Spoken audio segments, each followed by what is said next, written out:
참 예수님 사랑합니다. 늘 주님 안에서 사랑을 다시 한번 새기면서 가톨릭 교회 규리서를 함께 공부하도록 하겠습니다. 잠시 이거 좀 벗어놓겠습니다. 목에다 저 걸어놓고 다녀서요. 아직 코로나 시대입니다. 그래서 코로나로 인해서 마스크를 쓰는데 여러 가지 불편하지만 그래도 어떡하겠습니까? 우리 모두 이 코로나19를 이기는 마음을 또 가졌으면 좋겠습니다. 오늘은 제2단락 성부에 대한 부분입니다. 그래서 성부에 대해서 처음 시작하면서도 성부, 성자, 성령이 떨어져 있지 않기 때문에 성부와 성자와 성령의 이름으로 232항입니다. 232항 그리스도인들은 성부와 성자와 성령의 이름으로 세례를 받습니다.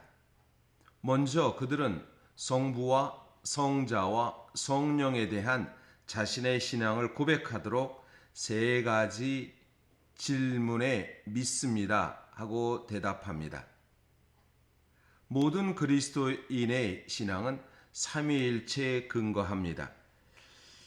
모든 그리스도의 신앙은 삼위일체에 근거한다 해서 이 삼위일체에 대한 부분을 오늘은 또 이렇게 한번 살펴보도록 하겠습니다. 물론 교리서 이어서 계속적으로 삼위일체에 대한 내용들을 계속 나오지만 이 반복해서 나오는 내용 속에서 삼위일체가 무엇인지 물론 우리 그리스도인들 믿는 이들이 삼위일체가 뭔지 모르는 분은 없습니다. 왜냐하면 매번 성호경을 끌 때 성부와 성자 성령의 이름으로 아멘 하고 하기 때문에 삼위일체이신 하느님이 우리 안에 계시다라는 것은 이미 잘 알고 있습니다. 그렇지만 하느님의 육화 사건과 은총 그리고 이 삼위일체에 대한 것은 그리스도교의 3대 신비라고 이렇게 말할 수 있습니다.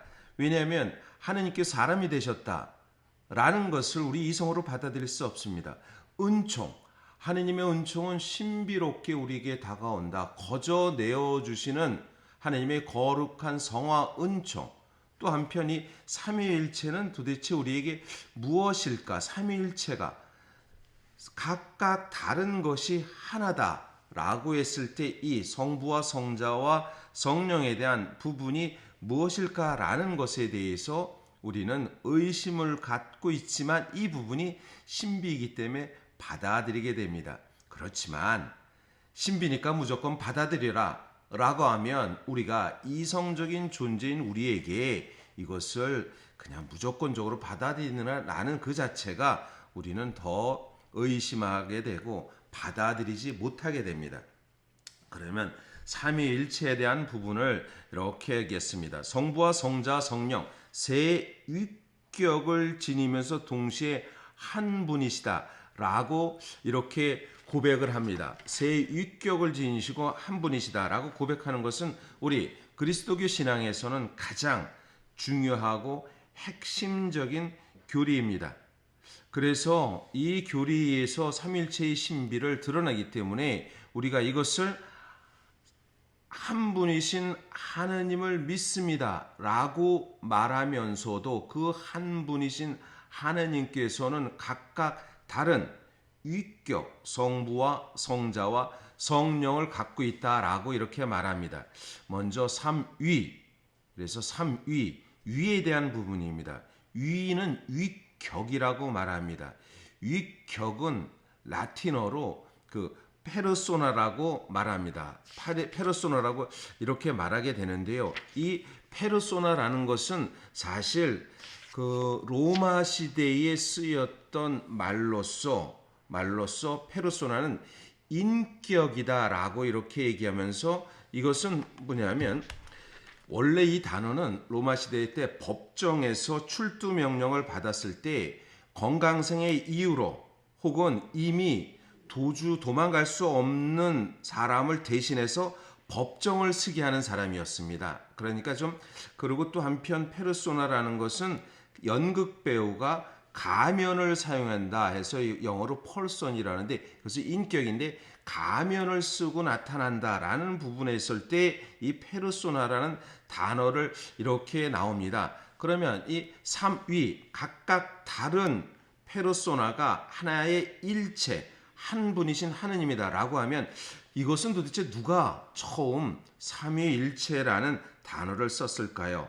이것은 로마 식민지 당시 북아프리카, 이 북아프리카에 이 카르타고라는 곳이 있습니다. 카르타고는 지금은 사막 지역이고 지금은 경제적인 어려움이 있지만 당시에는 로마와 식민지였음에도 불구하고 굉장히 부유한 지역이었습니다. 옥토였기 때문에 부유했습니다.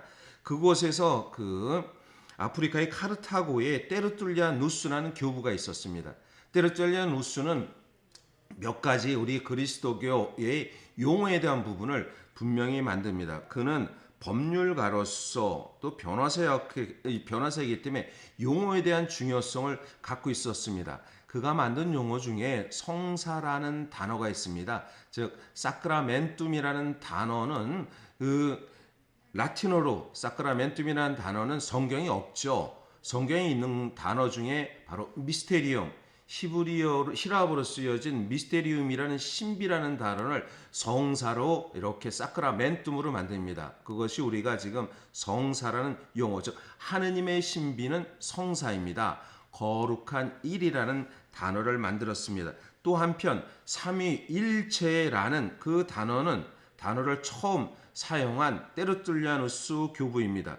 그는 하나의 실체와 동시에 세 개의 유격으로 있다. 즉 각자 성부, 성자, 성령은 유격으로 세 개의 유격. 그래서 트레 페르소나라고 말합니다. 세 유격으로 있고 하나의 실체. 그것은 우나 수브스탄시아 하나의 실체라고 합니다. 그래서 우나 수브스탄시아 트레 페르소네라고 유명한 정식, 삼위일체의 정식을 이렇게 얘기합니다. 물론 어렵죠. 삼위일체에 대해서. 그래서 우리가 잘 알고 있는 교부 아우구스티누스는 삼위일체의 신비를 알기 위해서 무척 고심을 했습니다.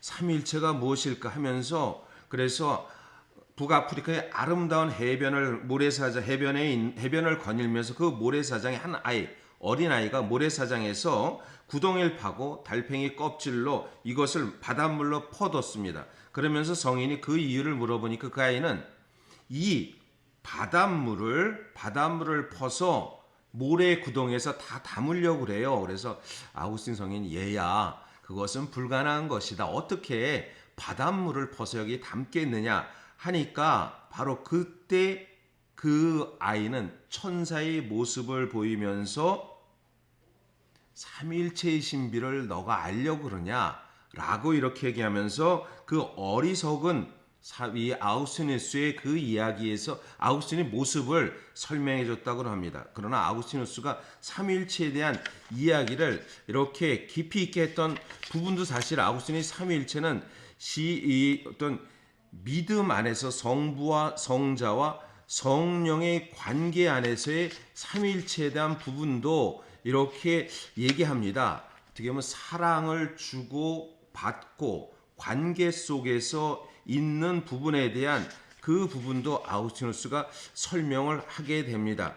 또 한편 이러한 관계 속에서 우리가 갖고 있는 이야기는 우리가 이 지성을 갖고 있죠. 그리고 우리가 의지가 있고 그리고 우리가 또 보면 정서가 있습니다. 정에 대한 부분. 그리고 또 한편 우리는 기억이라는 부분이 있습니다. 기억하고 또 우리는 생각을 하게 됩니다. 생각을 하게 되고 그것은 인식이라고 할 수 있는데요.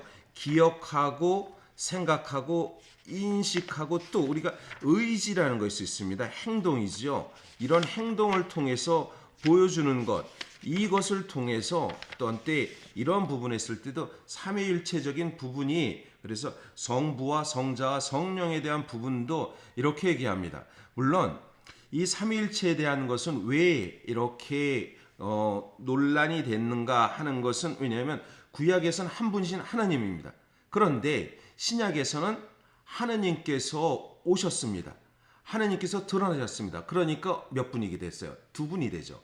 이 두 분이 되는 것은 아니다. 이 두 분이 아니라 한 분이다. 그리고 이 한 분이신데 이분 즉 성부와 성자와 성령이 어떻게 관계를 맺는가라고 했을 때 그런 부분 했을 때 사실 그 제4차 라테라노 공의회라는 곳을 통해서 라테라노 공의회는 언제냐면 1215년입니다. 그래서 거기에는 성부께서는 낳으시고 즉 제네라시오 처음 시작되시고 그리고 성자께서는 태어 낳으시고 성부에게서 태어 낳으시고 그리고 성령께서는 이렇게 유출되어 있다라고 말합니다. 그것은 성령께서는 바라셨다라고 말하는데요. 이런 부분은 바로 제4차 라테라노 공의회에서의 말이지만 그러나 우리 신앙 안에서 점점